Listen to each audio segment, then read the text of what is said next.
too. Alright, guys. I am...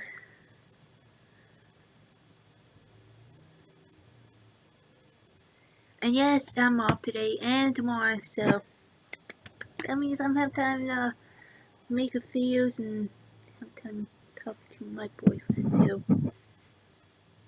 Yeah.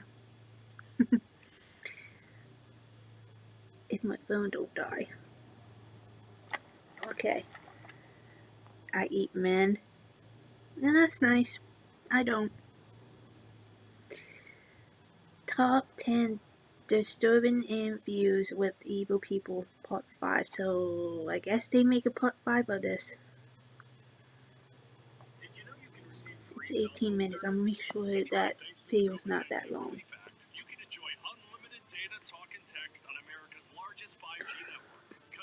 Today, we will be looking at some of the worst and notorious killers in history, and hear some of the terrifying things that they have admitted to during interviews or interrogations. From John Wayne Gacy talking about his fascination with clowns, to Charles Manson talking nonsense and acting crazy. Let's talk about this and more only in today's video. Top 10 disturbing interviews with evil people, part 5. Starting off this countdown, we have Charles Manson. Famous cult leader Charles Manson had the reputation of being quite wild and acting strange in his interviews. This interview that I'm about to show you was conducted by ABC News. The interviewer is questioning Manson about the murders he committed. At one point, he asks Manson to describe who he is in a sentence. What a question. And then Manson just kind of loses it. People look at you today, 20 years later, and they still have no idea what you're about. Tell me in a sentence who you are.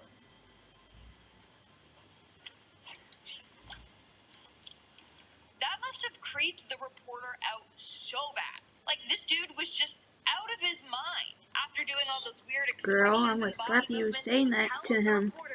He is nobody. Nobody.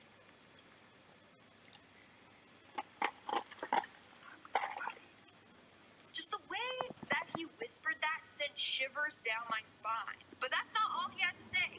I'm a tramp, a bum, a hobo. I'm a boxcar and I juggle one. And a straight razor if you get too close to me.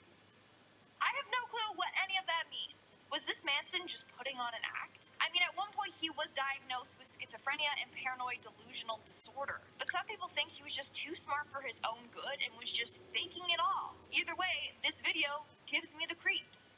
In our 9th spot, we have Casey Anthony. In 2008, Casey Anthony's young daughter Kaylee went missing. Casey was obviously arrested for her disappearance and death. But in the end, prosecutors were unable to conclusively tie her to her daughter's death. In this interview, we hear Casey's side of things. I remember this. And I remember she's not guilty. I'm like, how come she's not guilty and she did kill her daughter? I remember me and Mom was upset about it. So your parents have it? My dad did. I listened.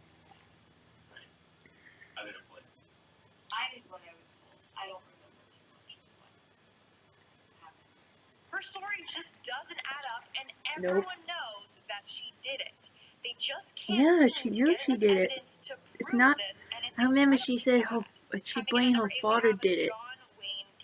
That's her did it. Gacy was an infamous American serial killer in the 1970s who was given the name the Killer Clown. Why? Well, he would often dress up as Pogo the Clown for neighborhood events or children's parties, which seemed to be his way of feeding his I heard it of it. I saw the movie, documentary about it. I saw the movie of it. Clowning was relaxation for me. I enjoyed entertaining kids. Like some people are, they unwind in different ways. This is back in my parents' days.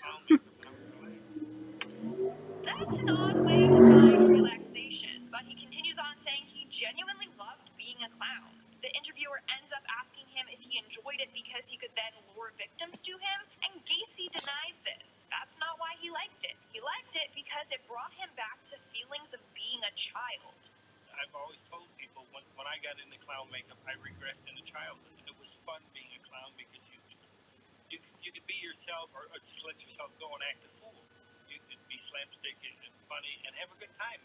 That's why I always enjoyed clowning.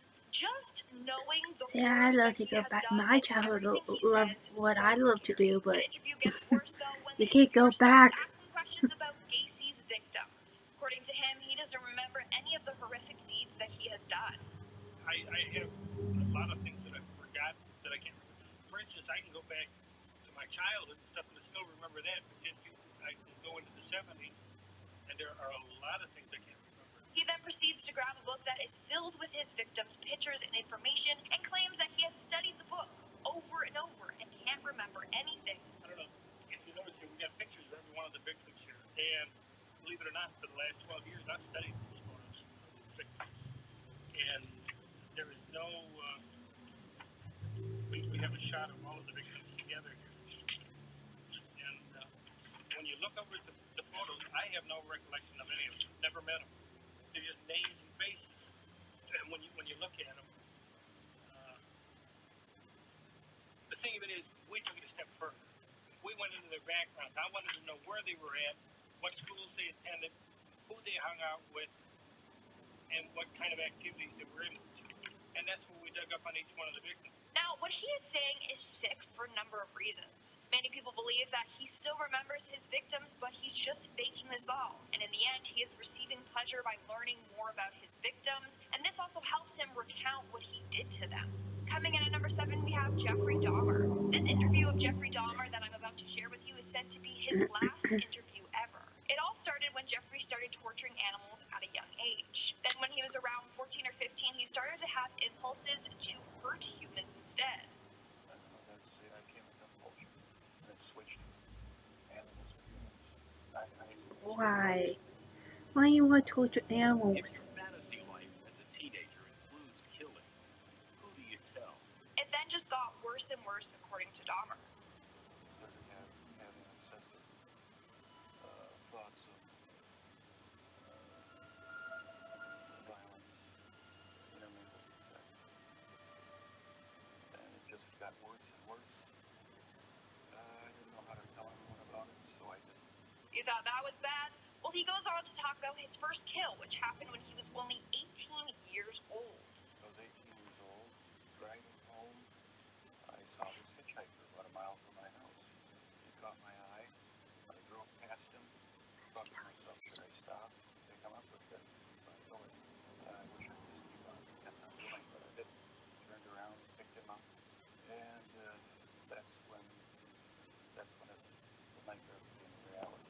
It's the fact that he can recount all these horrors with no emotion, no tone whatsoever. It's like he's reading from a script. He shows no remorse. In our 6th spot today, we have Ted Bundy. Ted Bundy was known to be super intelligent, charming, and manipulative during his interviews. So interviewers had to be extremely I wasn't careful. around He that knew day. exactly what people It happened wanted like to hear and 70s, carefully 80s. catered his responses to that. The interview we're going to look at today is from 1977 while Bundy was in prison. That During the was my interview, the mom's reporter asks him generation. if he's nervous about the evidence that they have against him. If This I was his what snarky I would little be reply. happy he's gone. I mean, you have access to information. Yes. I'm the inside. I know what's there and I know what isn't there. I've seen the files and I've heard the reports. And Lord knows I'm the first and foremost person who has the I would be personal happy he knowledge. get electrocution. Although everything he was saying was a lie. He often would try to manipulate the interviewers into thinking he was innocent when we all know that was not the case. Take a look at this next clip, for example. What happens if you're in prison 5 years? Nothing like what has happened in the past happens again. I mean, any of the things that you have been accused of by innuendo, by rumor. And by the way, why girls think he's cute? Not to me. The main thing to focus on here is his facial expression. The smirk. The struggling to hide a smile when the guy is talking about Bundy getting caught and going to prison. I think any normal person would be scared of being caught, especially when they know that they did it. But Bundy was so cocky and assured of himself that he thought he was going to get away with it all. We're now at our 5th and halfway mark with Harold Shipman. Harold Shipman was an English doctor and serial killer. It was discovered that he took the lives of a number of patients under his care, his total number of victims being around 250. Imagine that. You go to a hospital thinking that they're going to save you, but instead end up being the cause of your death. Now, during Harold's police interrogations, he refused to speak and refused to look at any piece of evidence that they had against him. In particular, he would not look at the photos of his victims. Is he like a British killer? Can you remember Lily Crossley at all? See, I love that name, so amusing. Now, Shipman was obviously doing this so he wouldn't give anything away. But in I fact, think I his saw very an actions in interview this of that, interview gave part away of it. everything. I don't remember. Investigators noticed that when they presented the victim's image in front of him, he would freeze and stop breathing for 9 seconds. So they immediately knew that there's something up with him. That's Elizabeth Pierce. Two ladies there. Elderly lady dressed in black. Benefit of the tape. Shipman's eyes are closed.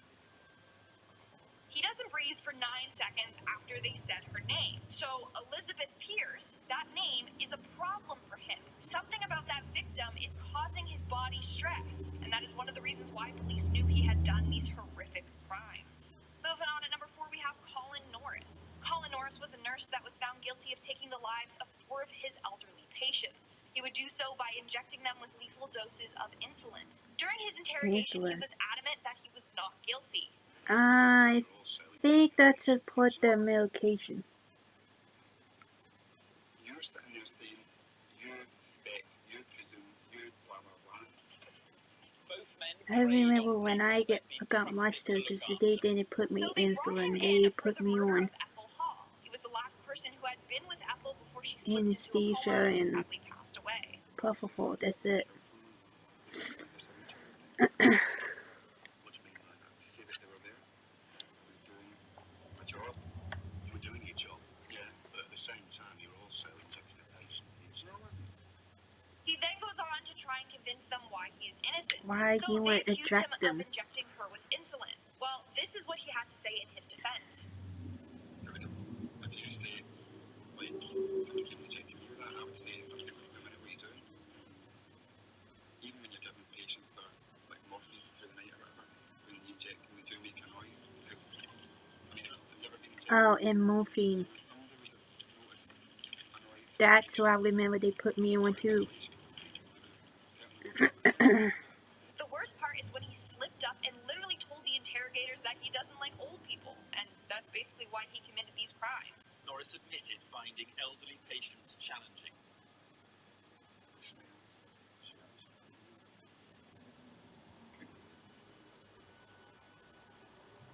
When I was treating female patients, how could you wash them down the wall? I found it difficult to start with, especially if they were like babies with my gran. That just makes me sick. He was there to look after the elderly and did the exact opposite. In our third spot, we have Eileen Wuornos. Eileen Wuornos is often considered the first female serial killer. She was found guilty of taking the lives of 7 men. This is the last Right? Alright guys. Alright guys, I'm back. I'm sorry, my favorites escaped from me. before she received the death penalty. My favorite babies. How you're going to be, at 9:30 tomorrow morning? I'm prepared. I'm all right with it. At this point, Eileen was proud of her murders. She didn't want to die, but she had accepted her fate. At one point, she claimed she couldn't stand being on death row any longer since she had already been there for 10 years. At this point, she just wanted to die. Prepare yourself for tomorrow morning. I'm all right with it. Yeah, I'm ready to go. I think I was tortured at BCI.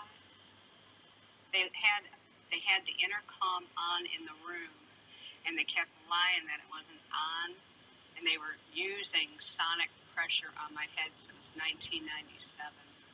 This seemed to be true to Eileen. Ah, they Walked used to away, have she started to intercom. grow paranoid. She thought that the About people the making her jails, were I've spinning never it, been in and that jail she was being before. attacked by a sonic Never weapon, have. aka Never will. the intercom. Anyway, I let's move on. think they do have incomes. I think they still do today. I'm not Did you know that they were 100% sure about surveilling me that. before I killed? And then I knew it. And I know that the cops knew who I was after Richard Mallory died. I left prints everywhere, and they covered it they let me kill the rest of those guys to turn me into a serial killer.